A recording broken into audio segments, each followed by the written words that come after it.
Welcome to Ruby stone media. இன்றைக்கி இந்த வீடியோவில் சிம்பிளான லஞ்ச் பாக்ஸ் ரெசிபி எப்படி செய்யலான்னு பார்க்கலாம். மார்னிங்கில் ஸ்கூலுக்கு எப்படி ரொம்ப ஈஸியாக செய்யலானுங்கிறது தான் சொல்லியிருக்கோம் அந்த வீடியோவில்.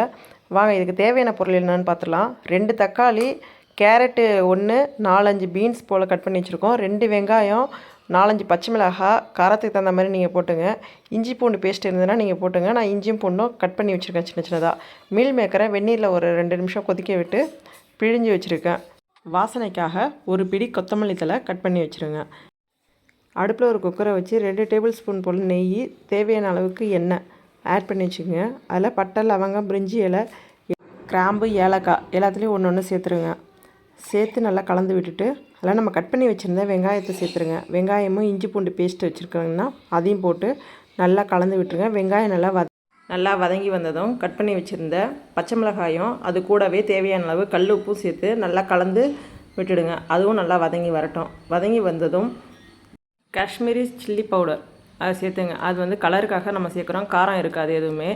அதனால் காஷ்மீரி சில்லி பவுடரில் 1 டீஸ்பூனும், கறி மசாலா 1 டேபிள் ஸ்பூனும் சேர்த்துங்க. அப்படி இல்லை உங்கள்கிட்ட கறி மசாலா இல்லைன்னா கரம் மசாலா, சிக்கன் மசாலா எது இருக்கோ அது வாசனைக்காக சேர்த்துக்குங்க. 1 டேபிள் ஸ்பூன்ஸ் போல் சேர்த்து அதையும் நல்லா கலந்து விட்டுடுங்க.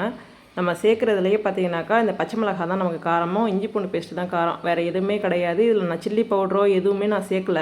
அதனால தான் நான் பச்சை மிளகாய் நிறைய ஆட் பண்ணியிருக்கேன். நீங்கள் தேவைன்னாக்கா பச்சை மிளகாய் கம்மி பண்ணி சில்லி பவுடர் சேர்த்துக்குங்க. இதில் 1 டேபிள் ஸ்பூன் மஞ்சள் தூள் கலருக்காக. இது எல்லாத்தையுமே சேர்த்து நல்லா கலந்து விட்டுட்டு 1 நிமிஷம் இது எல்லாமே வதக்கும் போது அடுப்பு ஸ்லோ ஃப்ளேமில் இருக்கணும். நம்ம போட்டிருந்த மசாலா எதுவுமே கரிஞ்சிடக்கூடாது. தக்காளியை சேர்த்துருங்க. கட் பண்ணி வச்சுருந்த தக்காளியை சேர்த்து நல்லா வதக்கி விட்டு ஒரு பேஸ்ட் பதம் வர வரைக்கும் வதக்குங்க. வதங்கினோன்னே நம்ம கட் பண்ணி வச்சுருந்த கேரட்டு, பீன்ஸு, காய்கறி நம்ம கட் பண்ணி வச்சுருந்தோம் இல்லையா, அது எல்லாத்தையுமே சேர்த்துருங்க. இது கூட நீங்கள் கோஸு சேர்க்கலாம், உருளைக்கிழங்கு சேர்க்கலாம், எது இருக்கோ உங்கள்கிட்ட நீங்கள் அதெல்லாம் சேர்த்துக்கலாம். இந்த காய்கறியெல்லாம் சேர்த்து இந்த பேஸ்ட் பதம் வந்தோடனே இந்த எல்லா காய்கறியும் சேர்த்து வதக்கி விட்டுட்டு, நான் இன்றைக்கி உடச்ச பாஸ்மதி ரைஸ் தான் எடுத்திருக்கேன். 1க்கு 1.5 தண்ணி வச்சுக்கோங்க.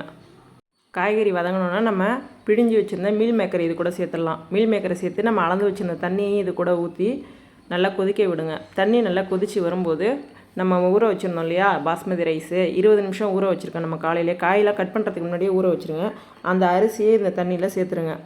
சேர்த்து உப்புலாம் சரியாக இருக்கா அப்படிங்கிறத உன்னோட செக் பண்ணிக்கோங்க. உப்பு பத்தலைன்னா மறுபடியும் போட்டுருங்க. உப்பு செக் பண்ணிவிட்டு கொத்தமல்லி தழை, புதினா தழை எது இருக்குதோ தூவி விட்டு நல்லா குக்கரில் 2 விசில் விட்டு இறக்குங்க. இறக்குனீங்கனாக்கா உங்களுக்கு சூடான சுவையான லஞ்ச் பாக்ஸ் மெனு ரெடி ஆகிடும். உங்களுக்கு காலையிலேயே நீங்கள் ரொம்ப ஃபாஸ்ட்டாக செஞ்சு கொடுக்கலாம். ரொம்ப ஹெல்த்தியான ஃபுட்டும் கூட. அவங்களுக்கு மத்தியானம் சாப்பிட்றதுக்கு ரொம்ப நல்லாவே இருக்கும். இதேமாரி ஈஸியான ரெசிபீஸ் நமக்கு தொடர்ந்து வந்துகிட்டு இருக்கும் ஸ்கூல் சம்மந்தமாக. ஸோ கண்டிப்பாக நம்ம சேனலை சப்ஸ்கிரைப் பண்ணி வச்சுக்கோங்க. இந்த வீடியோ உங்களுக்கு பிடிச்சதுன்னா லைக் பண்ணி சப்போர்ட் பண்ணுங்கள். தேங்க்ஸ் ஃபார் வாட்சிங்.